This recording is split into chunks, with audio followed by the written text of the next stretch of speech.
The Australian philosopher Roger Sauder passed away in 2016 at 70 years of age. I'm not too concerned here with his biography, except the main points and some recollections.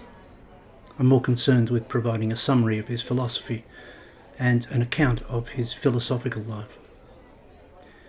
He was philosophically and quite unequivocally a Platonist from the outset. He graduated with a master's degree in philology from Oxford University. He attended Wadham College. He then completed a doctoral thesis on Platonic epistemology at Australian National University. He had little choice about his philosophical path. He would relate how, when he was only 12 years old, at his boarding school, one of the masters called him out of class, took him to a small room and told him he was going to learn ancient Greek. His mode of rebellion was to take it seriously. At some stage, he discovered the works of Thomas Taylor, the great English Platonist, and he adopted Taylor as his model. He was a Platonist in the tradition of Thomas Taylor. It helped that his professors dismissed Taylor as a crank, just as Taylor found himself an outsider in the world of British classicism. So Sauder found himself at odds with his professors and tutors. He felt that the teaching of classics at Oxford and in universities generally was dedicated to disarming and trivialising the Greek philosophical heritage, stripping away its higher and spiritual values. As a young man, he followed Socrates. He wore bare feet and a caftan. That's how he arrived in Australia. A long-haired hippie with an English upper-class accent, a thorough command of classical languages and a few others as well, and a deep grievance with modernity, which by then he had realised is essentially and profoundly anti-Platonic in all its assumptions and ideals. He lamented the passing of antiquity. He had a surprisingly adventurous youth. He hitchhiked across North Africa and the Middle East. Dramatically, he once found himself involved, through a young lady, in plots against the junta then ruling Greece. She was arrested. He escaped. He regarded it as ironic that as a young Platonist he had risked his life for Greek democracy. He didn't much like Greece. It's full of ruins, he said. The focus of much of his life's work, for all of that, was not Plato as such, but rather Plato was his starting point and his framework. From there he moved in several directions. First and most crucially, it was through Plato that he discovered Parmenides and Parmenidean metaphysics. And secondly, from Plato and the pre-Socratics, he moved back in time to the study of Homer. His two main books are on these topics, a study of Parmenides and a study of the Odyssey. Apart from his PhD, he only wrote short essays on Plato. The study of the Odyssey grew out of his undergraduate teaching. He taught Greek mythology to undergraduates for over 20 years.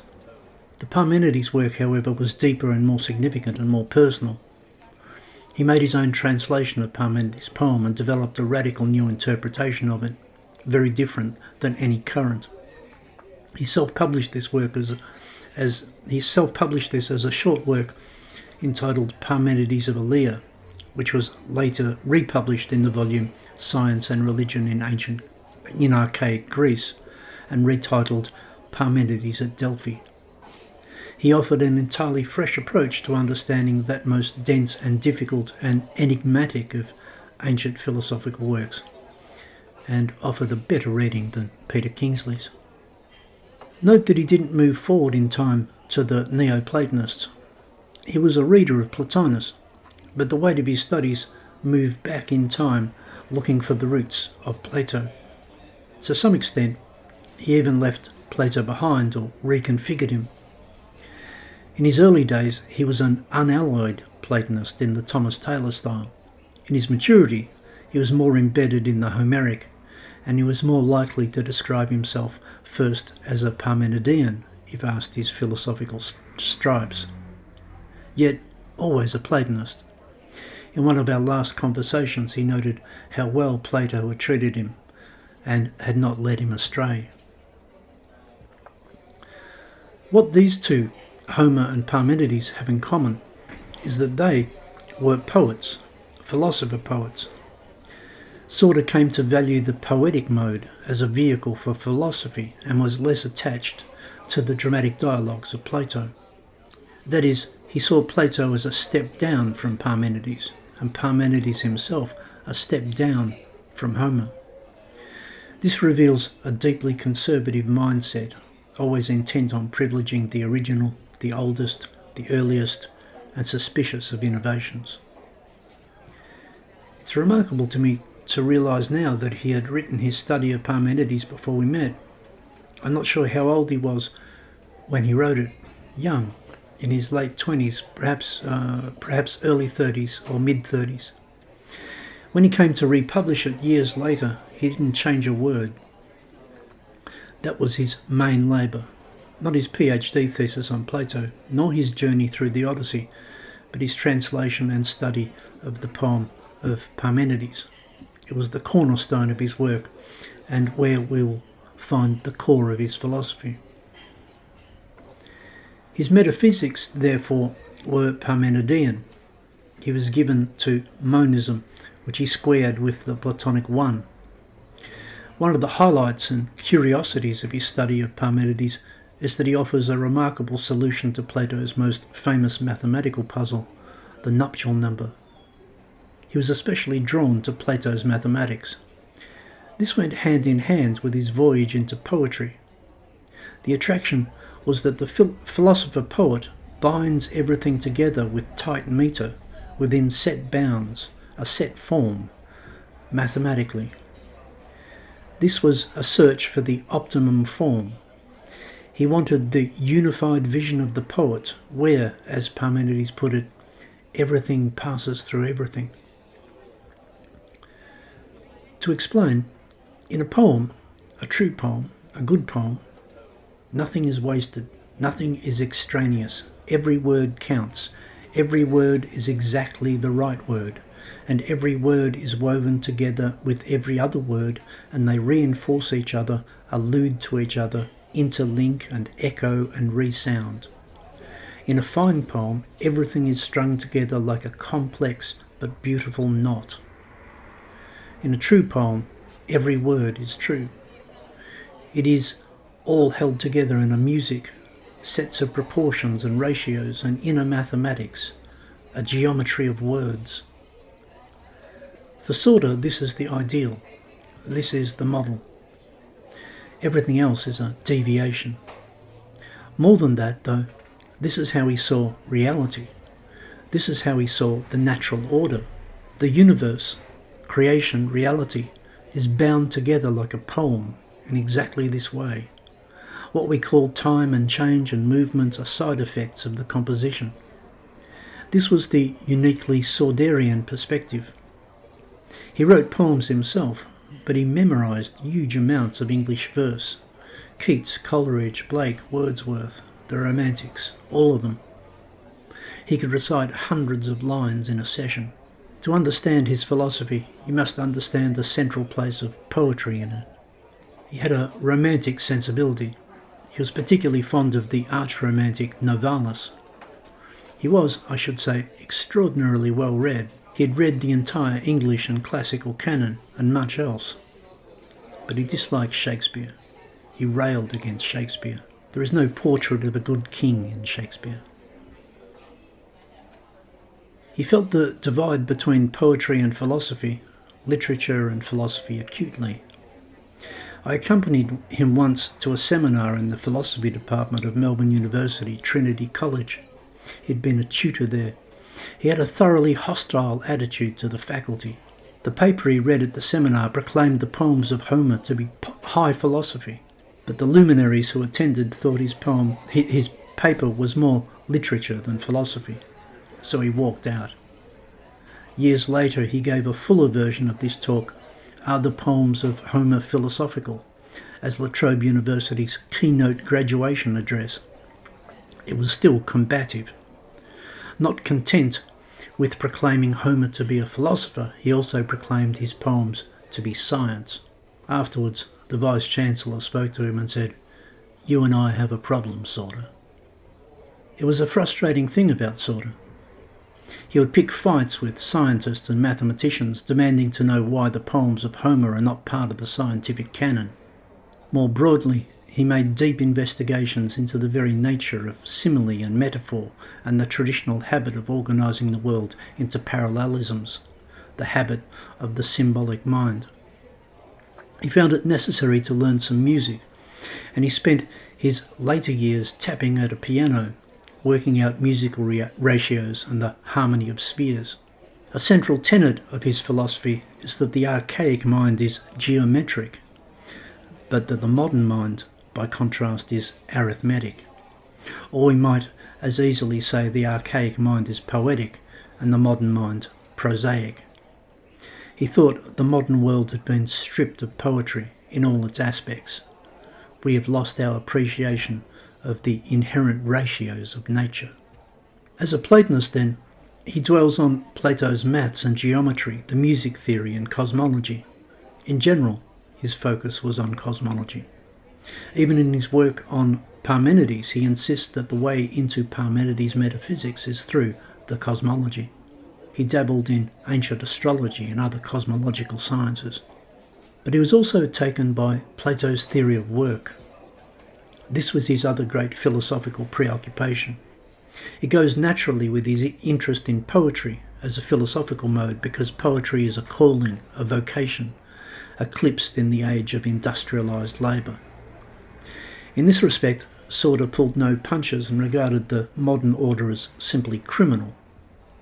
He saw the entire edifice as a ruse by the money men to grow rich by keeping people from their proper work.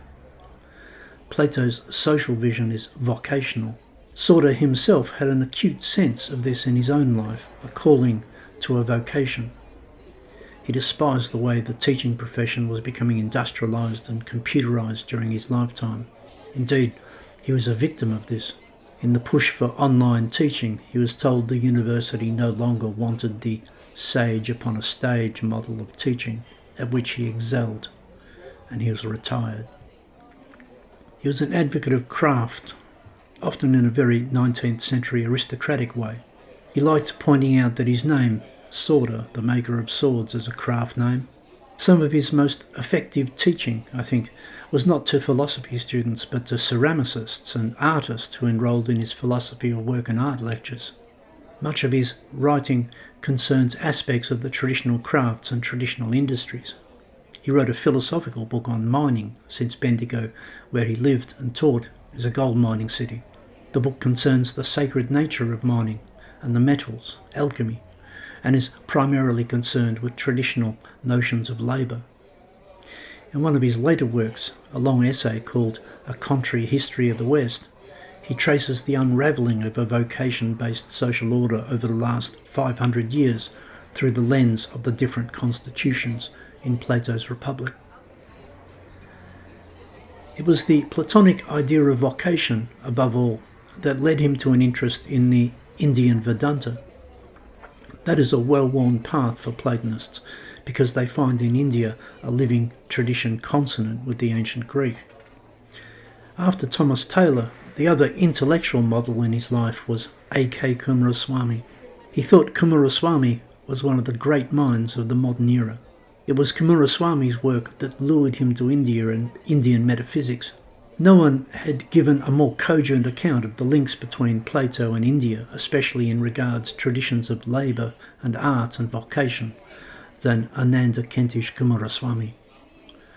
Towards the end of his life, Sorter even looked a bit like Coomaraswamy. For many years, he was associated with Swami Chinmayananda, Orthodox Advaita Vedanta. On one memorable occasion, he gave an introductory talk during one of the Swami's visits to Melbourne.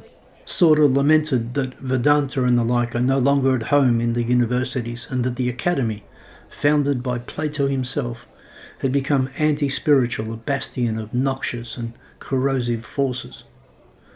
The Swami then denounced the entire talk and said that he didn't want Vedanta in universities, thanks very much, and he didn't know what Sorter was talking about. He definitely didn't share in Sauter's crusade to save the Academy from the degradations of modernity. I thought the Swami was right, and Sauter wasted a lot of his energy fighting a lost cause. But that's a small matter compared to his achievements. He was very principled, not very pragmatic. His study of tactics in the Iliad didn't really equip him for battling university bureaucracies. Nevertheless, he slipped under the radar for many years. He regarded his greatest accomplishment as the creation of a dedicated humanities program on a regional campus, a unique program entitled Studies in Western Traditions. It was a course integrating history, philosophy and literature under a core sequence of subjects mapping important phases of Western civilization. It was a model of an integrated Western civilizations course. It was his baby. But it was not, like some others, a West is best course. On the contrary, it tended to present the Western tradition as deviationist. Its critics said that it was anti-modern, and it was. Sauter fell foul of immature characterizations of him as some sort of upper-class white supremacist, for which the word Eurocentric was a euphemism. It was a laughable accusation. Quite apart from his Indian guru, Roger was married to the Chinese concert pianist Nan Xian, and his home life consisted of an extended Chinese family. I would sometimes drive him home from work. He'd say he couldn't wait to be back among Chinese people. Real people with real interests, he would say, implying that the Anglo-Australians he met during the day are not. He was politically wedged, deeply conservative, and actively disliked and thwarted by local leftists. The right wing of Australian politics was anti-Asian and offered him no home. The Western Traditions course was very successful for nearly 20 years. When I first arrived, I said to Roger that I was surprised to find such a course. They'll shut us down eventually, he said. And eventually they did. No matter. He would often advise people to find one good book and devote yourself to it. He was not, in fact, very bookish for such a deeply read mind. Instead, he had a trained memory. The book to which he devoted himself was the Odyssey. He studied it to the end. His own books don't really capture the man. They are very controlled and economical. He would revise endlessly to remove any unnecessary words. Accordingly, his essays are tight and terse without any of his native flamboyance. He was often loud and indignant and flamboyant, especially on public transport, but not in his writing. He does some hard philosophy and is very disciplined. His PhD thesis on Plato's epistemology was one of the shortest ever accepted at ANU. He was proud of how short it was. Parts of it now appear in essays among the many gems in his books published by Sophia Perennis. Indeed, I think it is amongst his shorter essays, ostensibly minor writings, rather than book-length work, that we find the real treasures. He turns his thinking to numerous obscure topics. The 2 essays on astrophysiology are wonderful, for example. He provides a unique account of the origins of the zodiac from first principles. Then there are his readings of Plato's Allegory of the Cave, which are really quite different to any other. He provides one of the few cogent accounts of Plato's nuptial number. He had precise insights. I especially like his essay, Plato's Grand Theory, where he gives a new understanding of Plato's theory of forms, based, surprisingly, in an observation once made by Wittgenstein. At the end is a memorable sentence where he describes the world as the most perfect possible realization of the fullest totality of the most exquisite ideas. That is his understanding of Plato and the theory of forms. That is how he understands at least the Parmenidean Plato and a reading of Plato through Parmenides. That is very important work. It's important to save Plato from Platonic dualism. Sauter thought it was a travesty that Plato should ever be cast as a world hater, a world denier, a head-in-the-clouds idealist.